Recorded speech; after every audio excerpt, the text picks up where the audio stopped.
1 യോഹന്നാൻ 1 ഇപ്രകാരം പറയുന്നു, ദൈവം വെളിച്ചമാവുന്നു. 1 യോഹന്നാൻ 1:4 ഇതാണ് യോഹന്നാൻ പറയാൻ ആഗ്രഹിക്കുന്ന പ്രധാനപ്പെട്ട സന്ദേശം. ക്ഷമിക്കണം, അത് 5 വാക്യമാണ്.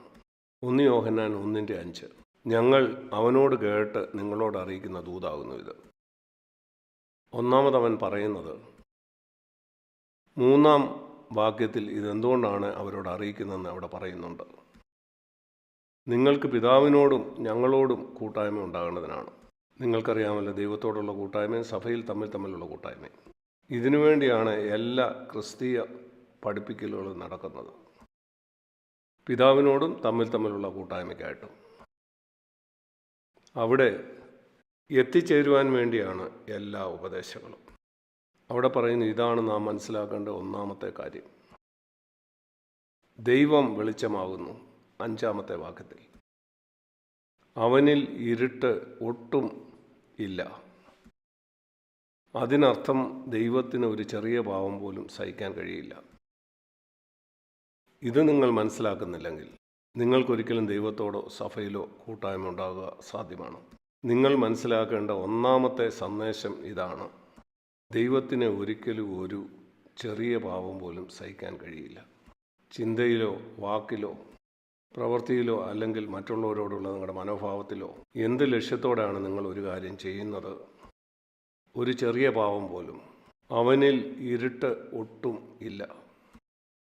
അതുകൊണ്ട് 6 വാക്യത്തിൽ ഇപ്രകാരമാണ് പറയുന്നത്: അവനോട് കൂട്ടായ്മ ഉണ്ടെന്ന് പറയുകയും ഇരുട്ടിൽ നടക്കുകയും ചെയ്താൽ. എന്താണ് ഇരുട്ടിൽ നടക്കുക എന്ന് പറഞ്ഞാൽ അതിൻ്റെ അർത്ഥം? അത് നിങ്ങൾ ആളുകളെ കൊല്ലുന്നതോ എന്നും വ്യഭിചാരം ചെയ്യുന്നോ? അതിനർത്ഥം ഇതാണ്: ഏതോ ഒരു ചെറിയ കാര്യം നിങ്ങളുടെ ജീവിതത്തിൽ അത് പാവമാണെന്ന് നിങ്ങൾക്കറിയാം, എന്നാൽ നിങ്ങളത് കാര്യമാക്കുന്നില്ല. നിങ്ങൾ പറയുന്നു, ഓ അതത്ര കാര്യമില്ല. അതിനർത്ഥം ദൈവത്തിൽ ഒരു ഇരുളുമില്ലെന്ന് നിങ്ങൾ മനസ്സിലാക്കിയിട്ടില്ലെന്നാണ്. അതുകൊണ്ട് അവനോട് കൂട്ടായ്മയുണ്ടെന്ന് പറയുകയും ഇരുട്ടിൽ നടക്കുകയും ചെയ്താൽ നിങ്ങൾ ഫോഷ്ക്ക് പറയുകയാണ്.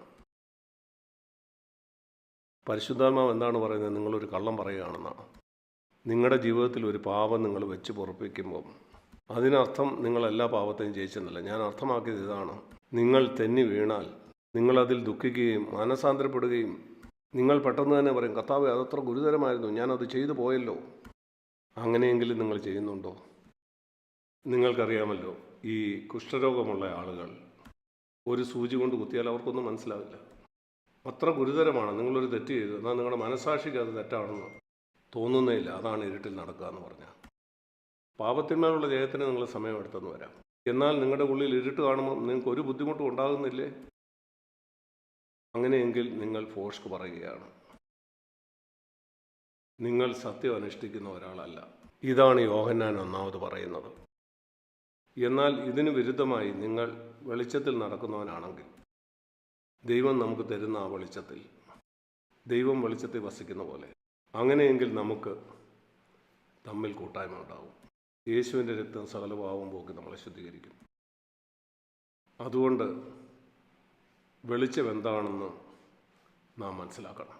കാരണം വെളിച്ചം മറ്റൊരു കാര്യമാണ് നമുക്ക് വിവരിച്ചു തരുന്നത്. ദൈവം വെളിച്ചമാണെന്ന് പറഞ്ഞാൽ എന്താണ്? നമ്മൾ ചിന്തിക്കും അത് വിശുദ്ധിയാണ്. എന്നാൽ ഇതേ ലേഖനത്തിൽ ദൈവം വെളിച്ചമാണെന്ന് പറയുന്നത് അവൻ ഇങ്ങനെയാണ് വിവരിക്കുന്നത്.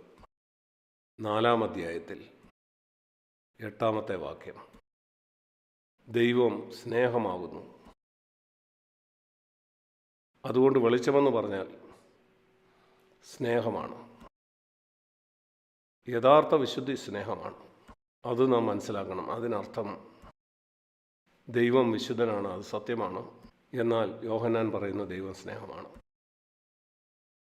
ഇതുമായിട്ടുള്ള ബന്ധത്തിൽ എൻ്റെ ഹൃദയത്തിലേക്ക് എപ്പോഴും കടന്നു വരുന്നൊരു വാക്യം ഞാൻ നിങ്ങളെ കാണിച്ചു തരാം. അത് 1 തെസ്സലോനിയർ 3 അധ്യായത്തിലാണ്.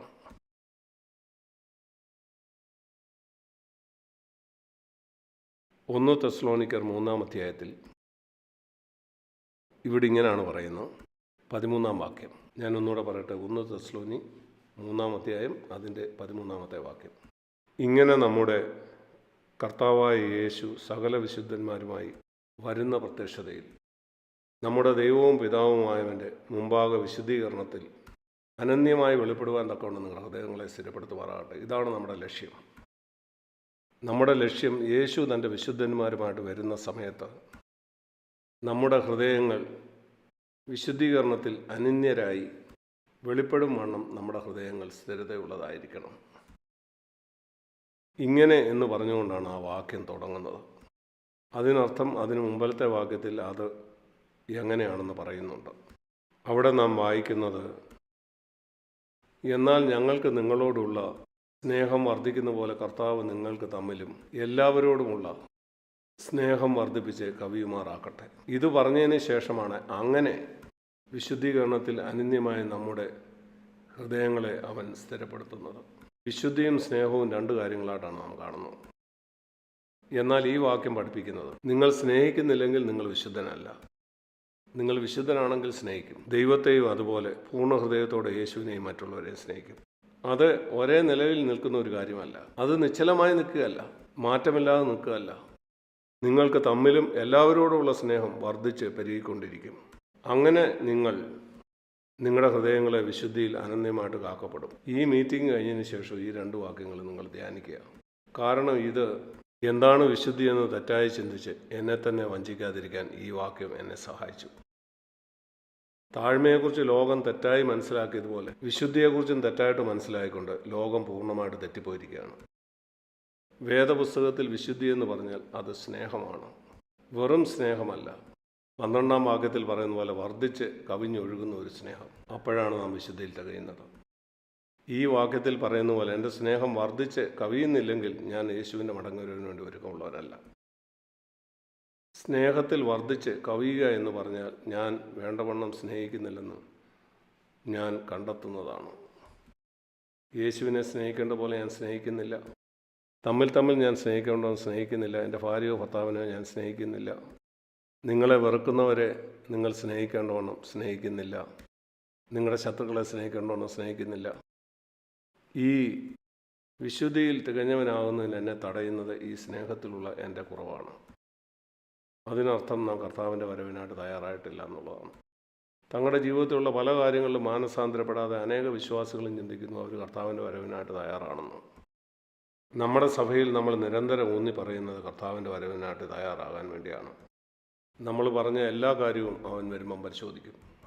ചെയ്തതും പറഞ്ഞതും നമ്മുടെ മനോഭാവവും അതെല്ലാം പരിശോധിക്കുന്ന സ്നേഹത്തിൻ്റെ സ്റ്റാൻഡേർഡിലായിരിക്കും.